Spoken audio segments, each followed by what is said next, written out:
En la Tierra siempre se han presentado cambios, pero también en la humanidad, todos los pueblos se fueron consolidando, y se establecieron divisiones naturales e imaginarias para delimitar sus territorios. Por esta razón los contrastes entre ellos comenzaron a manifestarse. Asimismo, todos los grupos humanos quieren asentarse en lugares propicios para obtener recursos que satisfagan sus necesidades básicas para vivir. Sin embargo, el desarrollo desigual entre pueblos hace que algunos grupos se expandan territorialmente y tengan dominio sobre otras culturas.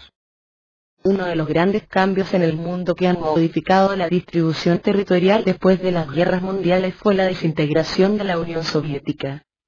La Unión Soviética era un estado federal conformado por repúblicas europeas y asiáticas que se unieron luego del triunfo de la Revolución Rusa en noviembre de 1917. Este fue uno de los estados más poderosos del mundo, debido a que las repúblicas que lo integraban poseían importantes recursos naturales con un valor económico bastante alto.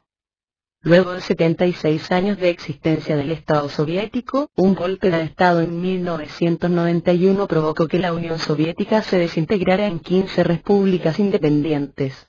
Otro ejemplo de cambios en el mundo es la unificación de Alemania. Este acontecimiento ocurrió de manera pacífica luego del derrocamiento del régimen de la entonces República Democrática Alemana, y de la caída del muro de Berlín. Esa construcción mantuvo dividida a Alemania por más de 20 años hasta que fue demolida el 9 de noviembre del 89, desde entonces Alemania quedó integrada por una sola nación. Y estos conflictos o acontecimientos suceden por intereses, pueden ser económicos o políticos, de dicha nación, pueblo o gobierno.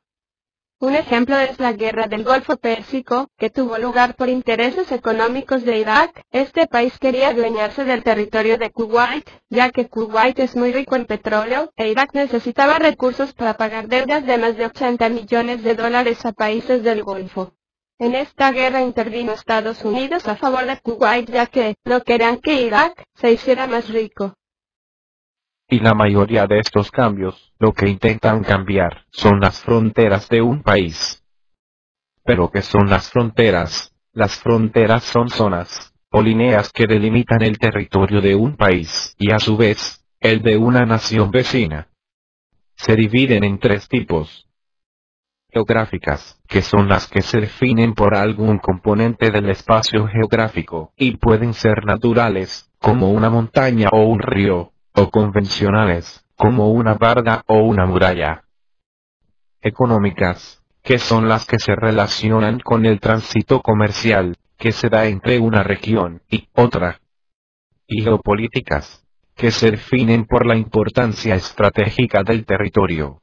Para que los estados puedan ejercer su soberanía, se utilizan límites terrestres, aéreos o marítimos, precisos e identificables en el terreno. Las fronteras marítimas se establecen por medio de líneas imaginarias en los mapas y comprenden dos zonas, el mar territorial y el patrimonial. El territorial es la zona comprendida entre la costa y 12 millas náuticas, aunque el Estado tiene jurisdicción hasta las 24 millas.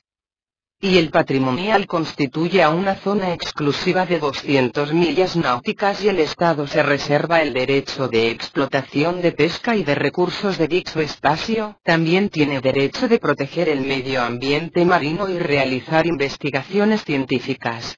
Por otro lado, las fronteras del espacio aéreo ayudan a mantener el orden y control de un país. Son una parte de la atmósfera que le pertenece al país.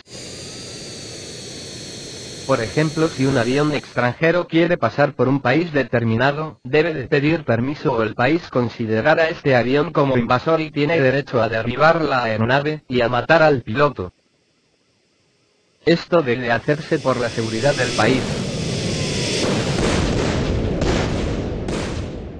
También hay aguas internacionales, que en tiempos de paz, todos los países tienen derecho a navegar y también a sobrevolar por ellas, pescar, y realizar libremente investigaciones científicas sin ser molestados por otra nación. En tiempos de guerra estos derechos están sujetos a la consideración de los países con conflicto.